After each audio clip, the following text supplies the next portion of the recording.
If you are new to my channel, do subscribe it and make sure to hit the bell icon so that you would not miss any of my upcoming videos. Hello dear students, welcome to the first part of hydrogen. बहुत ही ज़्यादा requested video है and I know अभी आप लोगों के exam में बच्चों ये चैप्टर आने वाला होगा, अभी सेकेंड यूनिट टेस्ट या जो भी आपके स्कूल में होता है। सो बच्चों, without wasting any time let's get started with this chapter, with this video.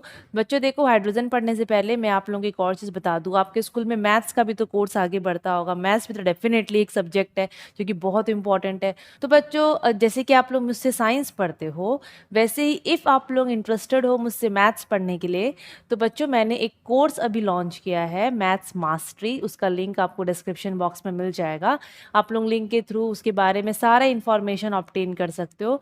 बच्चों बहुत ही अच्छा कोर्स है, बहुत सारे बच्चे इस कोर्स को परचेज किए हैं एंड वहाँ पर उनको मैथ्स का हर एक चैप्टर पढ़ाया जा रहा है। वहाँ पर ना जितने भी आपके कंटेंट्स में चैप्टर्स हैं ना, बहुत सारे चैप्टर्स ऑलरेडी मैं कंप्लीट कर चुकी हूँ।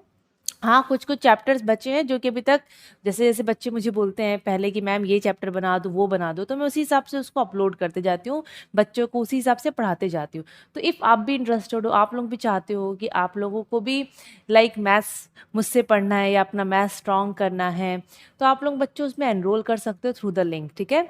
और बच्चे मुझसे अपना डाउट्स भी क्लियर करते हैं। अब आप लोग सोचोगे कहाँ डाउट्स क्लियर करते हैं, तो बच्चों हम लोगों ने एक फेसबुक ग्रुप बना रखा है, वहीं पर वो लोग अपने डाउट्स को मुझसे पूछते हैं। और वो ग्रुप हर कोई इसमें एंटर नहीं कर सकता। जो ये कोर्स को परचेज किया है ना, सिर्फ वही एंटर कर सकता है जो एनरोल किया है। सो अगर आप इंटरेस्टेड हो तो आप भी एनरोल करके अपने मैथ्स को स्ट्रॉन्ग बना सकते हो। अभी बच्चों चलो स्टार्ट करते हैं हाइड्रोजन। देखो बच्चों, ये चैप्टर ऐसे तो लिविंग साइंस बुक में चैप्टर नंबर 7 में है।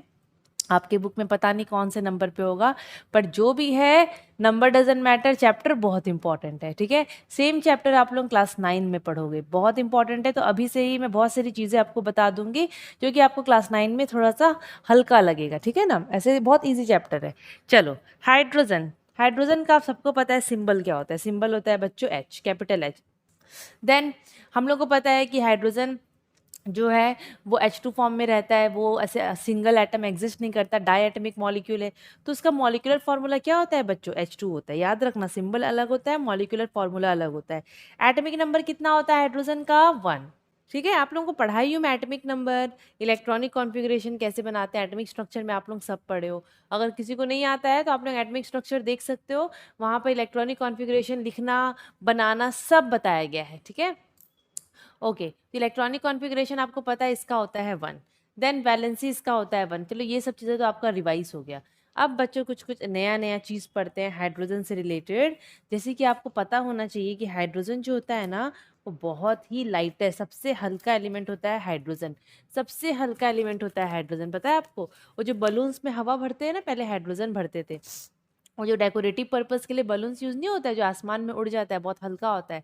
अच्छा, आप लोग 2 बलून लेना। आप लोग जिस स्टेज में हो ना, ये चीज़ मन में आता है। आप लोग मुँह से बलून फुलाना, तो अपना मुँह का हवा छोड़ना, और एक वो जो गैस वाला होता है वो वाला लेना। देखना, आप लोग जो अपने मुंह से फुलाए हो बलून, वो तो नीचे आप छोड़ोगे तो वो नीचे बैठ जाएगा, वो ज़मीन में आएगा, नीचे की तरफ आएगा। लेकिन वो वाली बलून लोग ऊपर जाते हैं। तो इसका रीज़न क्या है? उसमें ना बच्चों लाइटेस्ट गैस होता है। पहले हाइड्रोजन भरते थे, अब हाइड्रोजन नहीं भरते, अभी हीलियम गैस भरते हैं वो बलून्स में। हाइड्रोजन लाइटेस्ट है फिर भी नहीं भरते हैं, पता है क्यों? क्योंकि हाइड्रोजन ना बच्चों, थोड़ा सा अगर आगी फायर के संपर्क में, कांटेक्ट में आएगा ना, तो वो जलने लग जाएगा। समझ में आया? वो कंबस्टिबल गैस होता है, तो बहुत रिस्क होता है। इसीलिए हाइड्रोजन नहीं भरते हैं बच्चों, हीलियम भरते हैं। लेकिन लाइटेस्ट गैस जो होता है वो अपना हाइड्रोजन ही होता है, ठीक है। और एक चीज़ आप सबको पता है कि जो हाइड्रोजन जो आप लोग पढ़ रहे हो, वो हर एसिड में प्रेजेंट है। आप लोग दुनिया का कोई भी एसिड ले लो, आप लोग कहीं का भी एसिड ले लो, कैसा भी एसिड ले लो, स्ट्रॉन्ग ले लो, वीक ले लो, सब में हाइड्रोजन गैस कॉमन है। मतलब हाइड्रोजन एलिमेंट कॉमन है, गैस तो नहीं बोलना चाहिए, हाइड्रोजन सब में कॉमन है। तो आप लोगों को सामने में कितना सारा मैं यहाँ पर एग्जाम्पल्स सामने में दे रखी हूँ, किसका? Example of what? एसिड का। तो सब में देखो हाइड्रोजन यहाँ पर कॉमन है। ये है hydrochloric acid, sulphuric acid, nitric acid, सब में हाइड्रोजन आपको देखने को मिल रहा है, ठीक है। और बच्चों आपको पता है सूरज जो हम लोग का चमकता है ना, झरझर झरझर, सन जो इतना शाइन करता है, इतना जो वहाँ से आग वाग निकलता है, वो एक्चुअली हाइड्रोजन गैस की वजह से होता है। सोचो, सोचो वो हाइड्रोजन गैस की वजह से होता है। और सन में भी ये मोस्ट एबंडेंट एलिमेंट है। सन में भी जो हाइड्रोजन है ना वो मोस्ट एबंडेंट एलिमेंट है, स्टार में बहुत ज़्यादा मिलता है। पूरे यूनिवर्स में सबसे ज़्यादा बोलोगे ना तो अपना हाइड्रोजन है। हाइड्रोजन से बहुत एनर्जी हम लोग ऑब्टेन कर सकते हैं। समझ में आया? अच्छा, अब बच्चों एक चीज़ आप लोग ध्यान से सुनना। अभी बहुत इंपॉर्टेंट जो है, अब आप लोगों को पता है ना पानी, पानी का फॉर्मूला क्या होता है? H2O। अब सोचो पानी में भी हाइड्रोजन है, मतलब हाइड्रोजन ऐसे अकेला नहीं है, फ्री फॉर्म में नहीं है। हाइड्रोजन ऑक्सीजन के साथ मिल के बनाता है पानी। तो बोलने का मतलब ये है, आप लोग जो भी पानी देखते हो, समुद्र का पानी देख लो, नाली का पानी देख लो, तालाब का, पौंड का, कहीं का भी आप लोग पानी देख लो, उसमें हाइड्रोजन गैस प्रेजेंट होता है। कैसे? इस फॉर्म में, ऑक्सीजन के साथ मिलके वो कंपाउंड फॉर्म में प्रेजेंट होता है। समझ में आया? और आप लोग सुने होंगे जितने भी ऑर्गेनिक कंपाउंड है, अभी आप लोग कार्बोहाइड्रेट्स, प्रोटीन, फैट्स का नाम सुने हो ना? तो ये जितनी भी चीज़ें होती है ना, जो ये लोग कंपाउंड होते हैं बच्चों, जैसे कि हाइड्रोजन, जैसे कि पानी का फॉर्मूला होता है ना H2O, वैसे ही ग्लूकोज का, कार्बोहाइड्रेट्स अलग होते हैं, फैट्स का अपना एक अलग फॉर्मूला होता है। ठीक है? प्रोटीन, अब प्रोटीन का लिए एक प्रॉपर प्रोटीन नहीं हो, अलग अलग टाइप्स होता है उसका। तो जितना भी ऑर्गेनिक कंपाउंड्स, न्यूट्रिएंट्स आपको सुनने को मिलता है ना, सब में हाइड्रोजन प्रेजेंट होता है। क्या प्रेजेंट होता है बच्चों? हाइड्रोजन। मतलब फैट्स में, प्रोटीन्स में, कार्बोहाइड्रेट्स में हाइड्रोजन प्रेजेंट होता है। एसिड में तो आपको पता चल गया है। बेसिस में भी हाइड्रोजन प्रेजेंट होता है। बेसिस आप लोग पढ़े हो ऑलरेडी। तो बोलने का मतलब ये है कि हाइड्रोजन देखो हर जगह है, मतलब हर कोई चीज़ में हाइड्रोजन है। समझ में आया? अच्छा, अभी अभी थोड़ा ना इसका ओरिजिन पढ़ लेते हैं, हाइड्रोजन का ओरिजिन, कि हाइड्रोजन को पहले कौन डिस्कवर किया था, वॉट एवर, एटसेट्रा एटसेट्रा। तो बच्चों हाइड्रोजन बहुत पहले ही डिस्कवर हो गया था। ठीक है? तो अब मैं आपको ना, कॉन्साइज एक बुक होता है क्लास 9th में, आप लोग कॉन्साइज ही लेना। एक्स्ट्रा जो बुक अपन खरीदते हैं ना, कॉन्साइज लेना सबसे बेस्ट होता है। ठीक है? लिविंग साइंस तो बेकार होता है क्लास 9th के हिसाब से, मैं सच बता रही हूँ। कॉन्साइज बहुत अच्छा होता है, सरीना पब्लिशर का। अब बच्चों मैं उसके हिसाब से यहाँ पर ओरिजिन लिखी हूँ और यही आपके काम आएगा। सबसे पहले ना, और जो हाइड्रोजन का जो डिस्कवरी है उसको ना रॉबर्ट बॉयल कर दिया था। कौन कर दिया था? Robert boil. रॉबर्ट बॉयल नाम आप लोग सुने होंगे। ठीक है? रॉबर्ट बॉयल कर दिया था। समझ में आया? लेकिन इसका डिस्कवरी का क्रेडिट रॉबर्ट बॉयल को नहीं जाता है, हेनरी कैवेंडिश को जाता है। किसको जाता है? हेनरी कैवेंडिश को जाता है। और वो पता है कैसे प्रिपेयर किए थे गैस को? क्वेश्चन आएगा, क्वेश्चन नहीं आता है सॉरी, इसमें ना ऐसे ही मतलब पूछ देते हैं टीचर्स लोग, तो आप लोगों को पता होना चाहिए। हेनरी कैवेंडिश क्या किए थे ना, वो आयरन, लोहा को और डाइल्यूट एसिड को, पता नहीं कौन सा एसिड लिए थे, पर डाइल्यूट एसिड लिए थे। मे बी HCl लिए होंगे या फिर सल्फ्यूरिक एसिड लिए होंगे। डाइल्यूट, डाइल्यूट मतलब पानी मिक्स वाला। तो वो क्या किए थे, उन दोनों को मिक्स किए थे, आयरन, लोहा और एसिड को मिक्स कर दिए, तो ये गैस बन गया। ठीक है? तो वो जो थे ना, ऐसे नहीं बता पाए कि ये हाइड्रोजन गैस है। हेनरी कैवेंडिश, उनको नहीं पता था कि ये हाइड्रोजन गैस है, पर वो गैस के बारे में उसका नेचर बता दिए। समझ में आया? जैसे कि एक बच्चा है, बच्चा का नामकरण हुआ नहीं है, लेकिन उस बच्चे का नेचर पता चल जा रहा है कि बच्चा ऐसा है, ऐसा है, ऐसा है। समझ रहे हो? वैसे ही तो यहाँ पर इसका एलिमेंट्री नेचर के बारे में कौन बता दिया? हेनरी कैवेंडिश बता दिए। इवन वो ये बता दिए कि ये जो भी गैस बना है आयरन और एसिड को मिला के, वो एयर में जल के पानी बनाता है। वो ये भी बता दिए थे कि जब वो जलता है ना, ये गैस जो भी है, ये पानी बनाता है। और वो इसको बोल दिए थे इनफ्लेमेबल एयर, मतलब जलने वाला एयर। क्योंकि इनफ्लेमेबल का मतलब आपको पता है, जलना। ठीक है? जो जलता है बहुत जल्दी। तो वो जो ये गैस बनाए ना, नाम नहीं दिया हाइड्रोजन गैस, लेकिन उसका नाम वो बोले इसको ना, चलो हम लोग इनफ्लेमेबल एयर बोलेंगे। लास्ट में इसका नाम कौन दिया था? लेवोइसियर। ठीक है? लेवोइसियर इसका नाम 1783 में दिए थे। ठीक है? वो इसको नाम दिए थे हाइड्रोजन, वही इसको नाम दिए थे हाइड्रोजन। तो ओरिजिन में सिर्फ इतना है, सॉरी डिस्कवरी में सिर्फ इतना है। ठीक है? डिस्कवरी में इतना ही पढ़ना है बच्चों, ज़्यादा नहीं है। और मैं जो लिखाई हूँ बहुत इंपॉर्टेंट है। अब हम लोग पढ़ते हैं, अब डायरेक्टली आपकी बुक में दिया है preparation of hydrogen. Hydrogen prepare कैसे होता है? तो ठीक है, हम लोग प्रिपेयर कर लेते हैं हाइड्रोजन को। देखो तो बच्चों, हाइड्रोजन को प्रिपेयर करने का बहुत सारा तरीका, एक जनरल मेथड है, मतलब नॉर्मली हम कैसे प्रिपेयर कर सकते हैं। एक होता है हाइड्रोजन प्रिपेयर करने का तरीका, बताऊँ क्या? लैब में। ठीक है? एक होता है इंडस्ट्री में। तो पहले आप लोग जनरल मेथड पढ़ लो, फिर आप लोग लैब वाला पढ़ोगे, उसके बाद आप लोग क्या पढ़ोगे? उसके बाद आप लोग पढ़ोगे इंडस्ट्रियल मेथड। सबसे पहले जनरल मेथड में क्या है? अभी हम लोग हाइड्रोजन गैस को, बच्चों ध्यान से सुनना, हाइड्रोजन गैस को आपको पता है पानी से बना सकते हो, पानी से भी हाइड्रोजन गैस बन सकता है। और पानी को आप ऐसे कैसे कैसे ले सकते हो? ठंडा पानी भी यूज़ कर सकते हो, हॉट वाटर भी यूज़ कर सकते हो, स्टीम मतलब भाप भी यूज़ कर सकते हो। सोचो, ये तीनों से आप लोग पानी से, मतलब बोलने का मतलब है कि पानी से आप लोग हाइड्रोजन गैस बना सकते हो। अगर हम ठंडा पानी ले रहे हैं तो ठंडा पानी के साथ सिर्फ sodium, potassium and calcium he react करेंगे, बाकी वाले लोग बहुत लेस रिएक्टिव होते हैं, बाकी मेटल्स तो वो लोग रिएक्ट नहीं करेंगे। कौन कौन से मेटल्स रिएक्ट कर रहे हैं? Sodium, potassium and calcium. ये लोग बहुत ज़्यादा रिएक्टिव होते हैं बच्चों, बहुत एक्टिव मेटल्स होते हैं, ये लोग फट से ठंडा पानी के साथ रिएक्ट कर देते हैं, इसीलिए ठंडा पानी में सिर्फ इनका ही नाम है। क्लियर? अब जैसे कि सोडियम वाटर के साथ रिएक्ट किया, अब मैं यहाँ पर देखो कोल्ड लिख दी होती है, ये बहुत ज़रूरी है मेंशन करना, क्योंकि पानी तो आप नॉर्मल भी यूज़ कर सकते हो, पर हम लोग यहाँ कोल्ड वाटर का पढ़ रहे हैं, तो यहाँ कोल्ड लिखना ज़रूरी है। तो ये हो गया सोडियम, और आप लोग जब इक्वेशन लिखोगे ना, तो हर चीज़ के नीचे में इसका नाम मेंशन करना, तभी मार्क्स अच्छा आपको मिलेगा। आधा अधूरा मत करना और बैलेंस हमेशा करना, ठीक है? तो सोडियम को जब हम कोल्ड वाटर के साथ रिएक्ट करवाएंगे, so they will react together to give two things. First is sodium hydroxide NaOH, second one is hydrogen gas. तो हम लोग को तो यही चाहिए, तो देखो हाइड्रोजन गैस मिल गया। अब हाइड्रोजन के पास में आप लोग देखो, मैं ऐसे अपवर्ड डायरेक्शन में एरो बना रखी हूँ ऊपर की तरफ, इसका मतलब है कि हाइड्रोजन गैस लाइट है वो उड़ जाएगा, एरो ऊपर रहता है मतलब उड़ जाएगा। क्लियर? वैसे ही पोटेशियम, जैसे कि सोडियम रिएक्ट करेगा, पोटेशियम भी कोल्ड वाटर के साथ वैसे ही रिएक्ट करेगा, हम लोग को मिलेगा potassium hydroxide plus hydrogen gas, balance अपना करते चलेंगे। कैल्शियम हाइड्रोजन के साथ वाटर के साथ रिएक्ट करेगा ठंडा पानी के साथ, and we will get calcium hydroxide and hydrogen gas.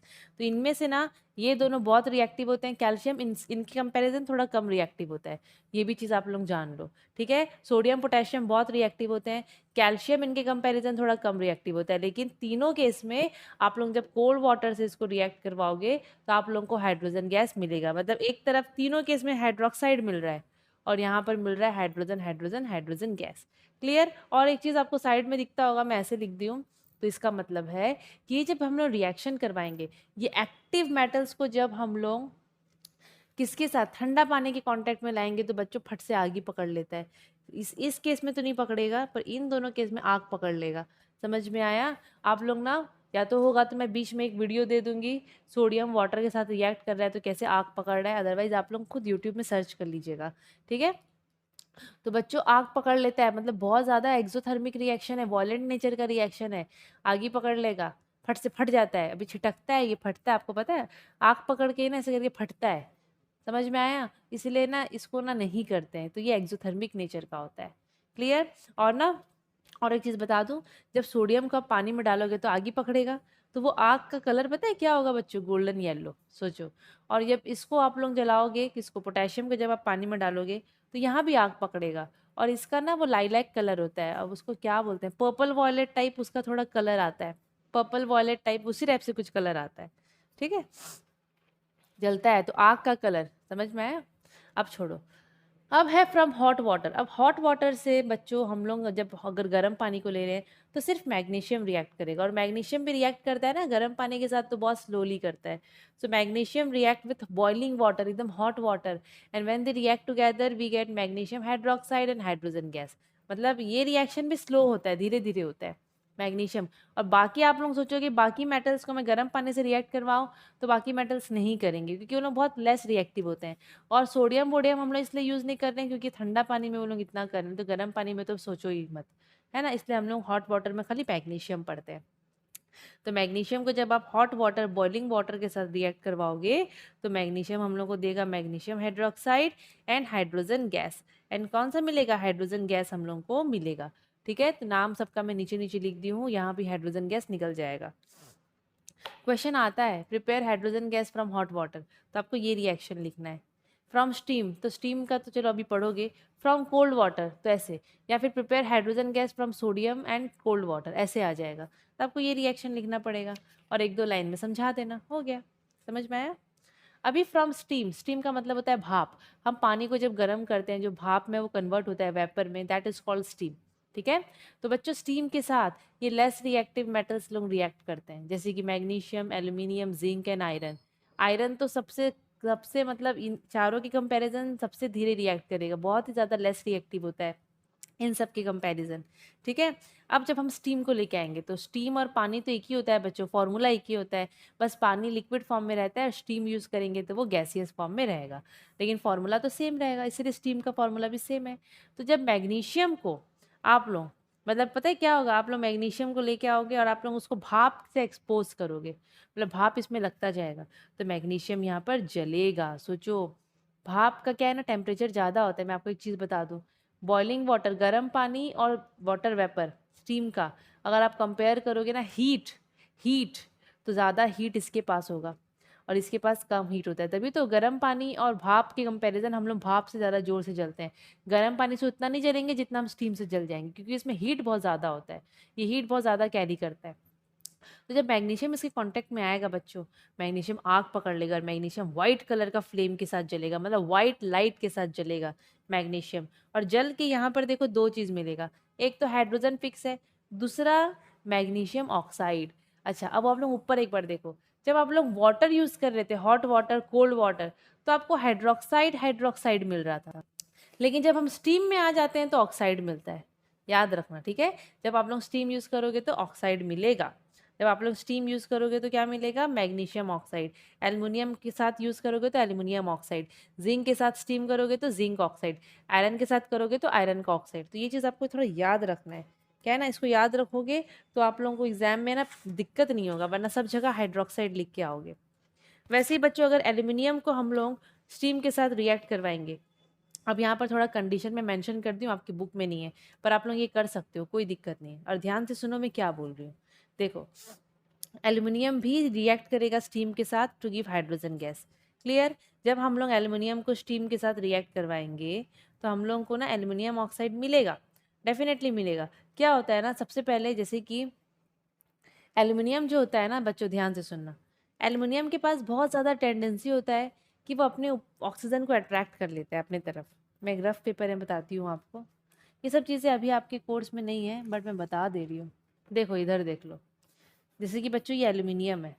Aluminium का एक टेंडेंसी होता है कि वो ना ऑक्सीजन गैस को बहुत जल्दी अपनी तरफ अट्रैक्ट करता है। एल्युमिनियम कभी भी प्योर फॉर्म में नहीं मिलता, उसके ऊपर में ऑक्सीजन का एक लेयर जमा रहता है, ऑक्साइड रहता है। मतलब एल्युमिनियम एल्युमिनियम ऑक्साइड के फॉर्म में हमेशा मिलता है, जल्दी से प्योर फॉर्म में नहीं मिलता, क्योंकि उसका ऐसा टेंडेंसी होता है कि वो अट्रैक्ट कर लेता है ऑक्सीजन को।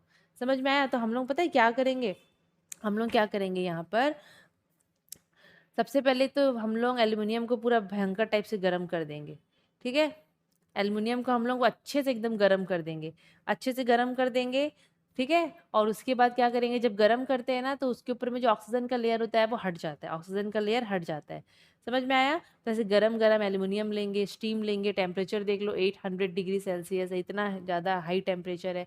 तब दोनों रिएक्ट करके हम लोग को देंगे aluminium oxide plus hydrogen gas. जब तक आप लोग स्टीम से रिएक्ट नहीं करवाओगे आपको हाइड्रोजन गैस नहीं मिलेगा। समझ में आया ना? तो हाइड्रोजन गैस अगर चाहिए तो आपको ऐसे हाई टेम्परेचर करना पड़ेगा। सिमिलरली अगर मैं जिंक का बात करूं तो जिंक तो और कम रिएक्टिव होता है एल्युमिनियम से। और जिंक कब रिएक्ट करेगा पता है? जिंक को जब तक आप लोग पूरा अच्छे से गर्म करके यूज़ नहीं करोगे, ऐसे ही सिंपल ठंडा जिंक ले आए हो और स्टीम के साथ रिएक्ट कर रहे हो तो नहीं रिएक्ट होगा। तो जिंक कब रिएक्ट होगा? क्योंकि जिंक लेस रिएक्टिव होता है ना, बहुत कम रिएक्टिव होता है। तो जिंक को सबसे पहले आपको अच्छे से गर्म करना है, देन स्टीम को पास करना है। स्टीम में तो ऐसी हाई हीट बहुत ज़्यादा होता है स्टीम का, है कि नहीं? तो हीटेड जिंक और स्टीम को जब हम रिएक्ट करवाएंगे तो हम लोगों को बच्चों क्या मिलेगा? Zinc oxide plus hydrogen gas, zinc oxide plus hydrogen gas. Clear? तो हाइड्रोजन गैस मिल रहा है हर केस में, लेकिन आपको थोड़ा ये सब कंडीशन भी याद रखना है। अब यहाँ पर जो हम लोग को जिंक ऑक्साइड मिला है, इसका कलर थोड़ा इंपॉर्टेंट है। जब ये एकदम गरम गरम रहेगा तो देखना एकदम येलो कलर का रहता है, फिर धीरे धीरे ठंडा हो जाएगा, जैसे जैसे ठंडा होगा सब कलर हो जाएगा बच्चों वाइट। ठीक है? तो ये भी इंपॉर्टेंट है। अब मैं बात करूंगी आयरन का। आयरन भी स्टीम के साथ रिएक्ट करेगा, लेकिन आयरन सबसे सबसे सबसे धीरे रिएक्ट करेगा। ये चारों के कंपैरिजन आयरन बहुत लेस रिएक्टिव होता है। तो जब हम लोग इसको स्टीम से रिएक्ट करेंगे तो हम लोग को भी यहाँ पर ऑक्साइड मिलेगा और हाइड्रोजन गैस मिलेगा, यहाँ भी मिलेगा, हर केस में ऑक्साइड मिल रहा है। तो आयरन के साथ आयरन का ऑक्साइड मिलेगा, लेकिन यहाँ फॉर्मूला थोड़ा अलग है। अब आप लोग ये मत समझना यहाँ 3 है तो ऑक्सीजन के ऊपर में 3 होगा तो यहाँ 3 आया है, ऐसा नहीं होता है बच्चों। ये थोड़ा हायर क्लासेस में आप लोग पढ़ोगे, इसको आप लोग ये याद कर लेना इसका फॉर्मूला को। इसका नाम है ट्राई फेरिक। ये 3 ठो है ना, तो 3 के लिए ट्राई, ये फेरिक, और ये 4 है यहाँ पर ऑक्सीजन के साथ तो टेट्रा ऑक्साइड। ठीक है? इसका नाम ऐसे याद रखना आप लोग। और सामने में आपको साइन दिख रहा है, रिवर्सिबल साइन, ये सिर्फ इसी केस में मिलता है और किसी में नहीं है।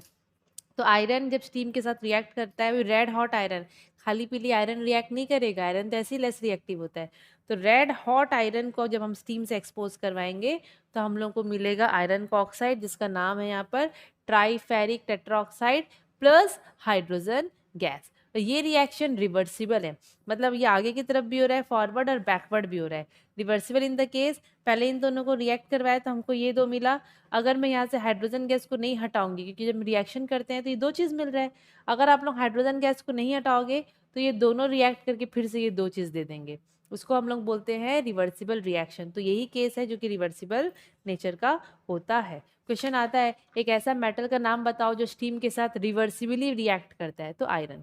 ठीक है, तो आप लोग बच्चों देख लिए ना वाटर के साथ आप लोग कैसे हाइड्रोजन गैस बना सकते हो। अब एसिड के साथ, एसिड के साथ हम लोग कैसे हाइड्रोजन गैस प्रिपेयर कर सकते हैं। सो एक्टिव मेटल्स यहाँ पर आराम से पार्टिसिपेट करते हैं, जैसे कि सोडियम, पोटेशियम, कैल्शियम, ये एक्टिव मेटल्स कहलाएंगे, नाम याद रख लेना। एक्टिव मेटल्स लोग अब याद करो तो बच्चों, पानी के साथ जब रिएक्ट कर रहे थे तो कैसे आग पकड़ रहा था, तो एसिड के साथ आग नहीं पकड़ेगा, पकड़ेगा, यहाँ भी पकड़ेगा। तो एक्टिव मेटल्स जैसे कि ये लोग, इनको जब हम लोग डाइल्यूट एसिड के साथ रिएक्ट करवाएंगे तो हम लोगों को हाइड्रोजन गैस मिलेगा। तो आपको याद रखना है, हम लोग जो यहाँ पर एसिड का नाम देख रहे हैं ना, जितने भी एसिड यूज़ करेंगे सब डाइल्यूट करेंगे। और यहाँ पर ना हाइड्रोजन गैस को बनाने के लिए हम लोग सिर्फ 2 ही एसिड यूज़ करते हैं, या तो डाइल्यूट HCl करोगे या फिर डाइल्यूट सल्फ्यूरिक एसिड। सिर्फ ये 2 ही एसिड्स को हम यूज़ करते हैं क्या बनाने के लिए, हाइड्रोजन गैस बनाने के लिए। इसके अलावा आप लोग कंसनट्रेटेड तो कभी यूज़ ही नहीं कर सकते हो, और नाइट्रिक एसिड भी नहीं यूज़ कर सकते हो। क्यों यूज़ नहीं कर सकते हो, हम आगे पढ़ लेंगे, ठीक है। सो जब हम लोग सोडियम, पोटेशियम, कैल्शियम, ये एक्टिव मेटल्स को ये डाइल्यूट एसिड के साथ रिएक्ट करवाएंगे तो हम लोग को ना डेफिनेटली हाइड्रोजन गैस मिलेगा। जैसे आप लोग यहाँ पर देखो, ये है पोटेशियम, पोटेशियम डाइल्यूट HCl के साथ रिएक्ट कर रहा है। अगर मैं बहुत जगह डाइल्यूट में नहीं लिखी हूँ तो उसका मतलब ये नहीं है कि वो कंसनट्रेटेड है, आप लोगों को डाइल्यूट वहाँ पर लिख लेना है, ठीक है। तो जब हम लोग पोटेशियम को डालेंगे डाइल्यूट HCl एसिड में, डाइल्यूट का मतलब तो आपको पता होगा, ये HCl एसिड है जिसमें बहुत सारा पानी है, उसको हम लोग बोलते हैं डाइल्यूट HCl एसिड, ठीक है। तो क्या होगा बच्चों, डिस्प्लेसमेंट रिएक्शन याद है ना, बस वही काम करना है हम लोग को यहाँ पर। क्या होगा, पोटेशियम क्या करेगा, हाइड्रोजन को अलग कर लेगा। पोटेशियम क्या करेगा, क्योंकि ये हाइड्रोजन के ऊपर रहता है तो ये HCl से, एसिड से हाइड्रोजन को रिप्लेस कर देगा।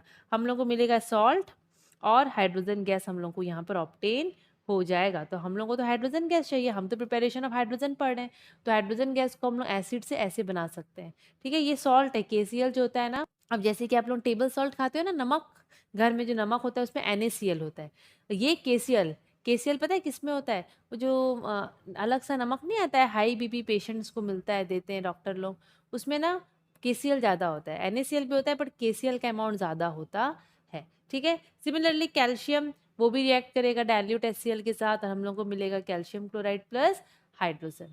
ये रिएक्शन भी बहुत ज़्यादा एक्सोथर्मिक एंड वॉलेंट नेचर का होता है, फट से आग पकड़ लेता है, इसलिए ना ये रिएक्शन प्रेफरेबल नहीं है, इसको नहीं करते हैं, लैब में भी अलाउ नहीं करते हैं, ठीक है। अब अब देखते हैं कि लेस एक्टिव मेटल लोग कैसे, मतलब हाइड्रोजन के साथ रिएक्ट, हाइड्रोजन को प्रिपेयर करते हैं वो लोग कैसे, bye reacting with dilute acid. तो देखो बच्चों, जैसे कि अगर मैं मैग्नीशियम का बात करी तो मैग्नीशियम लेस रिएक्टिव है, मतलब ऐसा नहीं है कि पूरा लेस रिएक्टिव है, पर वो जो ऊपर में हमने एग्जाम्पल्स पढ़े थे अभी, सोडियम, पोटेशियम, ये सब उनसे तो कम ही है ना।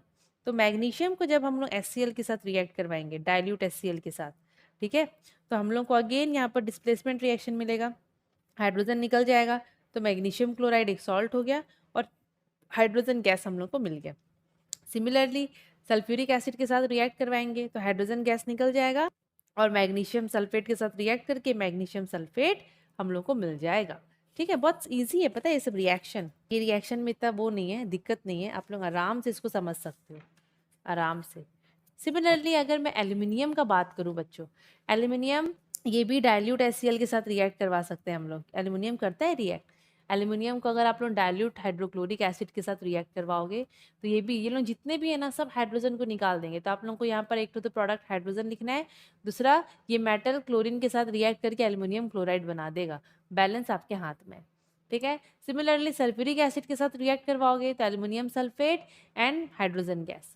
जिंक का अगर बात करेंगे तो जिंक भी डाइल्यूट HCl के साथ रिएक्ट करता है, हाइड्रोजन गैस को निकाल देगा वो और हम लोग को मिलेगा जिंक क्लोराइड। सब सॉल्ट है, ये वाले सब सॉल्ट है, ये सॉल्ट है, ये सॉल्ट है, ये सॉल्ट है, ठीक है। जिंक को अगर हम लोग डाइल्यूट सल्फ्यूरिक एसिड के साथ भी रिएक्ट करेंगे तो zinc sulphate plus hydrogen gas हम लोग को देखने को मिलेगा। देन अगर बात हम लोग करेंगे आयरन का, आयरन तो बच्चों बहुत लेस रिएक्टिव होता है, पर आयरन को अगर हम एसिड के साथ रिएक्ट करवाएंगे ना तो वो रिएक्ट करेगा। तो आयरन को जब हम HCl के साथ रिएक्ट करवाएंगे तो देखो यहाँ से हाइड्रोजन निकला और ये आयरन और क्लोरीन मिलके देंगे आयरन 2 क्लोराइड, मतलब फेरस क्लोराइड। इसका नाम है फेरस क्लोराइड। और यहाँ ब्रैकेट में 11 नहीं है, 2 है। इसका मतलब आपको पता है ये वो आयरन है जिसका वैलेंसी 2+ है ना। अभी जब हम लोग इसको डाइल्यूट सल्फ्यूरिक एसिड से करवाएंगे आयरन को react, iron Fe+H2SO4, hydrogen gas निकल जाएगा और Fe और SO4 मिलके हम लोग को देंगे क्या, आयरन सल्फेट या फिर फेरस सल्फेट, फेरस सल्फेट। ये सब रिएक्शन इजी है बच्चों। तो आप लोग देख लिए कि आप लोग हाइड्रोजन प्रिपेयर कर सकते हो पानी से, एसिड से। अब एल्कलीज से भी प्रिपेयर कर सकते हैं। एल्कलीज क्या होता है, वो बेस जो कि पानी में घुल जाता है, याद आया, वो बेस जो कि पानी में घुल जाता है। जैसे कि ये सब एल्कलीज है, NaOH KOH, ये बहुत ही फेमस, बहुत ही स्ट्रॉन्ग एल्कली है। ये दो का तो नाम आप लोग पी जाओ, एल्कलीज को ही बोलेगा तो NaOH KOH। और बच्चों यहाँ पर एक एक्स्ट्रा चीज मैं लिखी हूँ, एल्कली मेटल्स। एल्कलीज का नाम आप सुने हो, ये सब है ना, पहले भी सुने हो, बेसेस जो घुल जाते हैं पानी में। एल्कली मेटल्स क्या होते हैं, एल्कली मेटल्स ये होते हैं लिथियम, सोडियम, पोटाशियम, ये सब होते हैं एल्कली मेटल्स। एल्कली मेटल से ही एल्कलीज बनते हैं। देखो यही सब यहाँ पर यूज हुए हैं, यही सोडियम यहाँ पर यूज हुआ है, यही पोटेशियम यहाँ पर यूज हुआ है कि नहीं। सो एल्कली मेटल से बच्चों एल्कलीज बने, ठीक है। अब हम लोग कौन कौन से मेटल्स को रिएक्ट करवाएंगे ये एल्कलीज के साथ ताकि हम लोग को हाइड्रोजन मिलेगा, तो जिंक, लेड एंड एल्यूमिनियम, सिर्फ यही 3 मेटल्स को आप लोग रिएक्ट करवा सकते हो एल्कलीज के साथ, फिर जाके आपको मिलेगा बच्चों हाइड्रोजन गैस। और एक्स्ट्रा मेटल मत ले लेना, आंसर आपका मतलब मार्क्स नहीं मिलेगा, कट जाएगा, ठीक है। अब जैसे कि जिंक, जब हम लोग जिंक को सोडियम हाइड्रोक्साइड के साथ रिएक्ट करवाते हैं, क्योंकि ये एल्कली है, हम लोग को तो एल्कलीज को यूज़ करना है, तो हम लोग यहाँ पर क्या कर रहे हैं, जिंक को यूज़ कर रहे हैं। किसको यूज़ कर रहे हैं, जिंक को, ठीक है। हम लोग यहाँ पर जिंक को यूज़ करें, एकदम गरम गरम लेंगे एल्कली सोल्यूशन, एकदम गरम गरम लेंगे, हॉट लेंगे, एकदम हॉट एल्कली सोल्यूशन लेंगे और उसको हम लोग उसमें हम लोग जिंक डाल देंगे।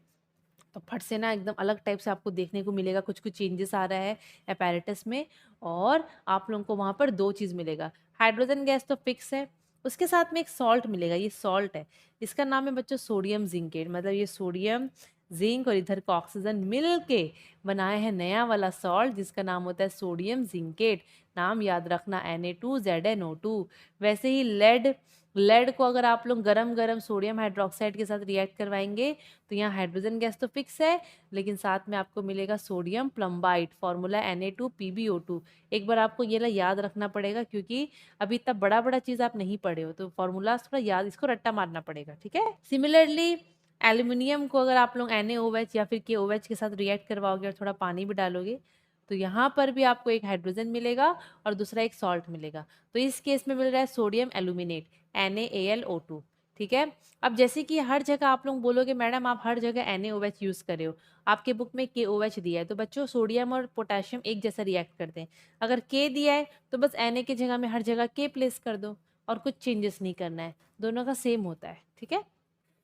अभी वेरी इंपॉर्टेंट, अभी बच्चों हम लोग नाइट्रिक एसिड को आप लोग देखें ना कहीं भी यूज़ नहीं करें, नाइट्रिक एसिड हम यूज़ ही नहीं करें हाइड्रोजन गैस बनाने के लिए। कुछ मतलब आप लोग थोड़ा भी डाइल्यूट फॉर्म वाला भी यूज़ नहीं कर सकते हो। क्यों पता है, क्योंकि नाइट्रिक एसिड हाइड्रोजन गैस नहीं बनाएगा। वो मतलब जैसे कि रिएक्शन आप करवा रहे हो, जैसे कि आप लोग इस केस में देखो, कहाँ पर, यहाँ पर देखो, जैसे कि मैं यहाँ पर जिंक को HCl के साथ रिएक्ट करवाई तो हाइड्रोजन गैस मिला ना। अगर आप लोग नाइट्रिक एसिड यूज़ करोगे ना तो नाइट्रिक एसिड क्या करेगा ना, वहाँ पर जो हाइड्रोजन बचना है ना फट से उसको पानी में कन्वर्ट कर देगा, वाटर में कन्वर्ट कर देगा। मतलब आपको हाइड्रोजन गैस मिलेगा ही नहीं, आप लोगों को पानी मिलेगा। तो नाइट्रिक एसिड क्यों यूज़ करें, इसलिए यहाँ पर बोला गया है कि हम लोग डाइल्यूट नाइट्रिक एसिड को यूज़ नहीं कर सकते हैं, मतलब नाइट्रिक एसिड ही यूज़ नहीं कर सकते हैं, क्योंकि वहाँ पर जो हाइड्रोजन बनता है ना वो उसको ऑक्सीडाइज कर देता है, वो उसमें ऑक्सीजन लगा के उसको वाटर में कन्वर्ट कर देता है, इसीलिए हम लोग उसको यूज़ नहीं करते। और हम लोग कंसनट्रेटेड सल्फ्यूरिक एसिड भी यूज़ नहीं कर सकते। आप लोगों को मैं बोली थी ना हम कंसनट्रेटेड यूज़ नहीं कर सकते हैं, तो हम लोग हर जगह देखना डाइल्यूट सल्फ्यूरिक एसिड यूज़ करें। कंसनट्रेटेड सल्फ्यूरिक एसिड इसलिए हम यूज़ नहीं करे हैं क्योंकि वहाँ पर आपको हाइड्रोजन गैस नहीं मिलेगा। जब आप रिएक्शन करवाओगे ना तो हाइड्रोजन गैस की जगह में आपको सल्फर डाइऑक्साइड गैस मिलेगा। देखो आप लोग जिंक और सल्फ्यूरिक एसिड को आप रिएक्ट करवा रहे हो, ये सेम रिएक्शन आप लोग पीछे पड़े हो, लेकिन वहाँ पर आप डाइल्यूट पढ़े थे तो आपको हाइड्रोजन गैस मिला था। यहाँ कंसनट्रेटेड है तो आपको हाइड्रोजन गैस नहीं मिलेगा। इसकी जगह में आपको देखो क्या मिल रहा है, मतलब हाइड्रोजन गैस का नामो निशान नहीं है। एक आपको जिंक सल्फेट मिल रहा है, एक पानी मिल रहा है, एक सल्फर डाइऑक्साइड गैस मिल रहा है, तो मतलब ही नहीं है ना। इसीलिए हम कंसनट्रेटेड सल्फ्यूरिक एसिड यूज़ नहीं करते हैं और कंसनट्रेटेड HCl यूज़ नहीं करते हैं, क्योंकि बच्चों का क्वेश्चन अभी आएगा दिमाग में, मैम हम कंसनट्रेटेड HCl यूज़ क्यों नहीं करते हैं? बच्चों वो वोलाटाइल होता है, वो उड़ जाता है। वोलाटाइल मतलब उड़ जाता है, जैसे आपका नेल पॉलिश रिमूवर उड़ जाता है ना, सैनिटाइजर उड़ जाता है, तो कंसनट्रेटेड HCl उड़ जाता है, वो वोलाटाइल है, इसलिए हम लोग उसको यूज़ नहीं करते। समझ में आया? तो बच्चों हम लोग पार्ट 1 यही ख़त्म करते हैं। इसके बाद नेक्स्ट पार्ट में पता है क्या पढ़ेंगे? लेबोरेटरी प्रिपरेशन और इंडस्ट्रियल प्रिपरेशन। बुक में ना पहले इंडस्ट्रियल मेंशन हो गया है, पर मैं पहले लेबोरेटरी पढ़ाऊँगी, फिर इंडस्ट्रियल में जंप मारेंगे। ठीक है, थोड़ा थोड़ा है, ज़्यादा नहीं है, फिर प्रॉपर्टीज़ पढ़ लेंगे। ठीक है, तो बच्चों देखो बहुत ज़्यादा टॉप रिक्वेस्टेड वीडियो था।